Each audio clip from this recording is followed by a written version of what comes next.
Hi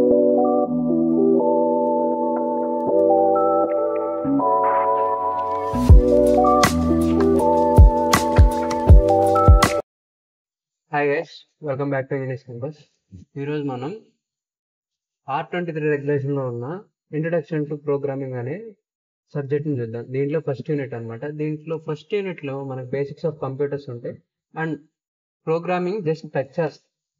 ఇప్పుడు మనం చూసుకుంటే కంప్యూటర్స్ అనేవి ఎలా డెవలప్ అయినాయి ఏంటి అనేది మనం ఆల్రెడీ ప్రీవియస్గా వింటానే వచ్చాం. అసలు ఎన్ని జనరేషన్స్ ఉన్నాయని ఆల్రెడీ నేను దాని మీదే ఓన్లీ జనరేషన్స్ ఆఫ్ కంప్యూటర్స్ మీదే ఒక వీడియో చేశాను. మీకు ఛానల్ అవైలబుల్గానే ఉంది, ఒకసారి అది వాచ్ చేయండి. నేను ఈ వీడియోలో ఫస్ట్ యూనిట్లో ఉన్న బేసిక్ థింగ్స్ అన్ని మీకు ఈజీగా అర్థమయ్యేలా చెప్తాను అనమాట. First of all, computers are complex machines that can perform a wide range of tasks from simple calculation to advanced data processing and communication. So computer అనేది సింపుల్ క్యాలిక్యులేషన్స్ ఉండి అడ్వాన్స్డ్ క్యాలిక్యులేషన్స్ అనేవి చేస్తుంది. మనకు ఆల్రెడీ తెలిసి ఎంత అడ్వాన్స్డ్గా ఉంది ఒక computer అనేది. నెక్స్ట్, కంప్యూటర్లో మెయిన్గా మనకు తెలిసింది ఏంటి? ఏఎల్యూ ఏం చేస్తుంది? అథమెటిక్ ఆపరేషన్స్ చేస్తుంది అండ్ ఆల్సో లాజికల్ ఆపరేషన్స్ కూడా చేస్తారు. దాని ద్వారా మనకి క్యాలిక్యులేషన్స్ అనేవి జరిగి మనకు అవుట్పుట్స్ అనేవి జనరేట్ అవుతున్నాయి. The ALU performs basic mathematical operations like addition, subtraction, multiplication, and division. The ALU also executes logical operations such as and, or, not. So ఇలాంటి డేటా మ్యానిపులేషన్స్, ఇలాంటి ఆపరేషన్స్, క్యాలిక్యులేషన్స్ అన్నీ మనకి ఏఎల్యూలో జరుగుతాయి అన్నమాట. నెక్స్ట్, ఇన్పుట్ అవుట్పుట్ యూనిట్స్ ఏముంటాయి? Input devices వచ్చేసరికి మనకి keyboards కానీ, మౌసెస్ కానీ, స్కానర్స్ కానీ, these are all input devices. మనం ఇన్పుట్ ఇవ్వాలంటే వీటి ద్వారానే ఇవ్వగలుగుతాం.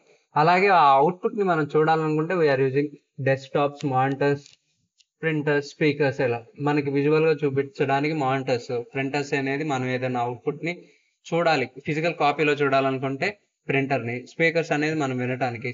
So these are some output devices. Next, communication. Input output units facilitate the exchange of information between the computer and outside the phone. So ఈ రెండు ఏం చేస్తాయి? Input అనేది అది తీసుకుంటుంది, కంప్యూటర్కి మనం ఇస్తాం, దాని ద్వారా అవుట్పుట్ అనేది మనకి జనరేట్ చేసేస్తాం. So this is called communication. ఈ కమ్యూనికేషన్ అనేది మనకి దీని ద్వారా జరుగుతుంది. Memory and program counter. Memory store the instructions and data required for the computer operation including RAM and Rome. So మనకు ఆల్రెడీ తెలిసిందే random access memory and read only memory. Random access memory ఎప్పుడు ఉంటుంది అవైలబుల్గా అంటే when the computer is on. Computer on అయ్యి work చేస్తున్నంత సేపు RAM అనేది అక్కడ రన్ అవుతానే ఉంటుంది. రోమ్ అనేది ఏంటంటే ఇట్స్ స్టోరేజ్ డివైస్. మనకి ఏదైతే మనం చేస్తున్నాం కంప్యూటర్లో అది ప్రతిదీ స్టోర్ చేసుకునేదానికి మనం రోమ్ అనేది యూస్ చేస్తాం. It's a permanent memory. Program counter keeps track the current position in the program direct in the flow of execution. So మనం రాసే ప్రోగ్రామ్స్ అనేవి ఎగ్జిక్యూట్ అవడానికి దానికి ఒక ఫ్లో ఉండాలి, ఒకదాని తర్వాత ఒకటి వెళ్ళి ఎగ్జిక్యూట్ అవుతూ ఉండాలి. సో అదనమాట data management. The memory and program counter work together to fetch, store and execute the program instructions. So ఏమవుతుంది? ప్రోగ్రామ్ రాసిన తర్వాత అది సేవ్ అవ్వాలి, సేవ్ అయిన తర్వాత అది ఒక చోట స్టోర్ అవ్వాలి, స్టోర్ అయిన తర్వాత ఎగ్జిక్యూట్ అవ్వాలి. సో ఇవన్నీ ఏమవుతాయి? డేటా మేనేజ్మెంట్ అనేది చూసుకుంటుంది అన్నమాట. Next, programming language. అసలు ప్రోగ్రామింగ్ లాంగ్వేజ్ అంటే ఏంటి అంటే మనం సింపుల్గా చెప్పుకోవాలంటే మనం మనుషులు మాట్లాడుకోవడానికి ఒక లాంగ్వేజ్ ఉంది, కానీ మనిషి ఒక మెషిన్ మాట్లాడాలి. దానికి ఏమో మనం చెప్పేది అర్థం కాదు, మనం మాట్లాడేది దానికి తెలియదు కదా, ఎందుకంటే మన లాంగ్వేజ్ వేరు, కంప్యూటర్లో ఉండే లాంగ్వేజ్ వేరు. కంప్యూటర్లో మనకి ఏ లాంగ్వేజ్ ఉంటుంది? జీరోస్ అండ్ వన్స్ ఉంటాయి, బైనరీ లాంగ్వేజ్ ఉంటుంది కదా. సో మనం బైనరీ లాంగ్వేజ్లో మాట్లాడలేం కదా. దానికనే మనం ఏం డెవలప్ చేసాం అంటే ప్రోగ్రామింగ్ లాంగ్వేజెస్ అని డెవలప్ చేసాం. ఇవేం చేస్తాయి అంటే మనం హై లెవెల్లో రాసే కోడ్ని ఒక కంపైలర్ దాన్ని జీరోస్ అండ్ వన్స్లో కన్వర్ట్ చేసి కంప్యూటర్కి అర్థమయ్యేలా చేస్తుంది. సో మనం దానికి తగ్గ సింటాక్స్లో ప్రోగ్రామింగ్ రాయటమే ఒక ప్రోగ్రామింగ్ లాంగ్వేజ్. ఇప్పుడు చూసుకుంటే హై లెవెల్ లాంగ్వేజెస్ అంటే ఏంటంటే the closer to human language. ఇవి కొంచెం హ్యూమన్ లాంగ్వేజ్ లాగా ఉంటుంది. ఇప్పుడు ఇఫ్ ఎల్స్ కండిషన్స్ అంటారు. ఇఫ్ అంటే ఏంటి మనకు తెలిసిందే, ఒకవేళ, ఎల్స్ అంటే ఇది కాకపోతే. ఇది మనకి తెలిసిన లాంగ్వేజ్ కాకపోతే కొన్ని సింటాక్సెస్ ఉంటాయి. Next, compilation and interpretation. మనకి కంపైలేషన్ అండ్ ఇంటర్ప్రిటేషన్ అని రెండు ఉంటాయి. కంపైలేషన్ ప్రాసెస్ ఎలా ఉంటుంది అంటే మొత్తం ప్రోగ్రామ్ని మొత్తం ఒకేసారి రీడ్ చేసేసేసి మనకి అది కన్వర్షన్ అనేది జరుగుతుంది. ఇదేం చేస్తుంది అంటే ఇంటర్ప్రిటర్ అనేది లైన్ బై లైన్ చేస్తూ ఉంటుంది అనమాట. అది దీనికి దానికి ఉన్న తేడా. Low level language that are closer to the computer native binary code such as assembly and machine code. Assembly and machine code అనేది బైనరీ లాంగ్వేజ్కి చాలా నేటివ్గా ఉంటుంది అనమాట. మనకి కంపైలర్ కన్వర్షన్ ఎలా ఉంటుంది అంటే హై లెవెల్ టు లో లెవెల్ లాంగ్వేజ్ కన్వర్ట్ చేసి మనకి అండ్ కంప్యూటర్కి ఆ కమ్యూనికేషన్ అనేది చేస్తుంది అనమాట మధ్యలో. Next basics of computer programming. మనకి కంప్యూటర్లో ఉన్న బేసిక్స్ ఏంటి అనుకుంటే ఆల్గరిథమ్స్ ఉంటాయి. Algorithms are nothing but step by step process. దాన్ని మనం ఎలా చూస్తామంటే మనం ఒక ప్రోగ్రామ్కి ఒక బ్లూ ప్రింట్ లాంటిది అనమాట. ఇలా చేయబోతున్నాం, మనం ఈ లాజిక్స్ రాయబోతున్నాం, దీని తర్వాత ఈ పాయింట్ ఈ స్టెప్ తర్వాత ఈ స్టెప్ తీసుకుంటాం, లాస్ట్ ఎగ్జిక్యూషన్ ఇలా చేస్తాం, ఇది అనేది చేస్తాం. Next flow charts. Flow charts అనేది ఏంటంటే visual representation of an algorithm. So రాసిన దాన్ని విజువల్ గా చూపిస్తే ఇంకా ఈజీగా ఉంటది కాబట్టి మనం ఈ ఫ్లో చార్ట్స్ అనేవి యూజ్ చేస్తాం. Pseudo code and informal description of a programming logic using a mix of natural and programming language. So pseudo code ఎలా ఉంటదంటే మిక్సింగ్ ఆఫ్ మన లాంగ్వేజ్ ప్లస్ ప్రోగ్రామింగ్ లాంగ్వేజ్ రెండు మిక్స్ తో ఉంటది. అంటే చూడటానికి అది either సిమిలర్ గా మన లాంగ్వేజ్ లాగా ఉంటుంది అండ్ ఆల్సో లైక్ ప్రోగ్రామ్ లాగా కూడా ఉంటుంది అనమాట సూడో కోడ్ అనేది. Next algorithms and flow charts.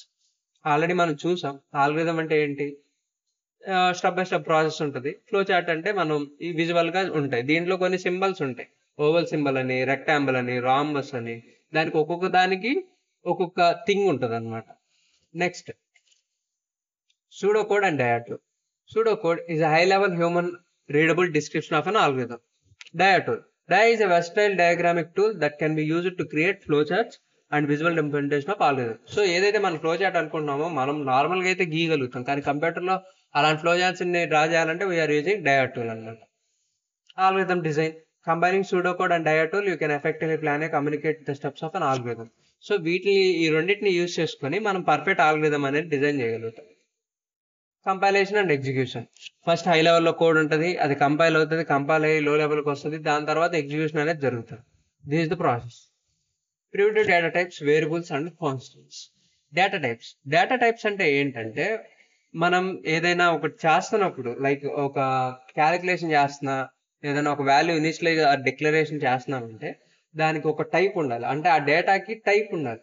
ఇది ఈ ప్రాసెస్ చెందిన డేటా, దీనికి చెందిన డేటా అని చెప్పి మనకు తెలిసి ఉండాలి. లైక్ మనకు ఉంటుంది కదా, ఇప్పుడు ఫస్ట్ సపోజ్ ఇంజనీరింగ్ ఉంది, ఇంజనీరింగ్ లో ఫోర్ ఇయర్స్ ఉంది. మనం ఎలా చేస్తాం, వీళ్ళు ఈ బ్రాంచ్ వాళ్ళు, లేదంటే వీళ్ళు ఈ ఇయర్ వాళ్ళు అని చెప్పేసి వాళ్ళు ఒక డేటా, ఆ డేటాకు ఒక టైప్ ఉంది, సిఎస్సి బ్రాంచ్, మెకానికల్ బ్రాంచ్, లేదంటే సివిల్ బ్రాంచ్, ఇలా ప్రతి బ్రాంచ్ కి ఒక టైప్ ఉంటుంది. అలాగే డేటాకు కూడా టైప్స్ ఉంటాయి, డిఫరెంట్ టైప్స్ లో ఉంటాయి ఆ డేటా. దానికి మనకి పేర్లు ఉంటాయి, like integers, float and characters and booleans. So ఇలా డిఫరెంట్ పేర్లతో డేటా టైప్స్ అనేవి ఉంటాయి అన్నమాట. ఈ డేటా టైప్స్ యొక్క పేరు ఏదైతే ఉన్నాయో, ఇంటిజర్స్ అంటే మనకు నార్మల్ వాల్యూస్ ఉంటాయి, ఫ్లోట్ అంటే పాయింట్ వాల్యూస్ ఉంటాయి, డెసిమల్ వాల్యూస్ ఉంటాయి, క్యారెక్టర్ అంటే సింగిల్ వర్డ్ కాదు, సింగిల్ ఆల్ఫాబెట్, స్ట్రింగ్ అంటే గ్రూప్ ఆఫ్ ఆల్ఫాబెట్స్, అండ్ బూలియన్స్ అంటే మనకి ఎస్ఆర్ నో, ఆ ట్రూ ఆర్ ఫాల్స్ అని చెప్పవచ్చు. Next variables. సో మనకి ఏదైతే ఈ డేటా టైప్ ఉందో, ఈ డేటా టైప్ ని మనం ఒక వేరియబుల్ తో కాల్ చేస్తాం. ఎట్లా అంటే ఒక వేరియబుల్ అనేది ఇనిషియలైజ్ చేస్తేనే ఆ వాల్యూ అనేది ఇన్సర్ట్ అవుతుంది. ఫర్ ఎగ్జాంపుల్ నేను డైరెక్ట్ ప్రోగ్రామ్ లో 10 అని రాయలేను కదా, ఆ 10 కి ఒక వేరియబుల్ అనేది డిజైన్ చేయాలి. వేరియబుల్ ఇస్ నథింగ్ బట్ ఆ వాల్యూకి ఒక పేరు పెట్టాము మనం. ఇప్పుడు మనుషులకు కూడా పేర్లు ఉంటాయి, పేరుతో పిలిస్తేనే పెరుగుతాడు, మనిషి అని చెప్పి పిలిస్తే అందరు తిరుగుతారు. సో అలాగే ఏ అనే దాన్ని మనం ప్రింట్ చేయాలనుకుంటే, ఐ మీన్ ఒక 10 అనే వాల్యూ మనం ప్రింట్ చేయాలనుకుంటే ఏ అనే పేరుతో దాన్ని ఫస్ట్ డిక్లరేషన్ చేసి దాని తర్వాత కాల్ చేయాలన్నమాట.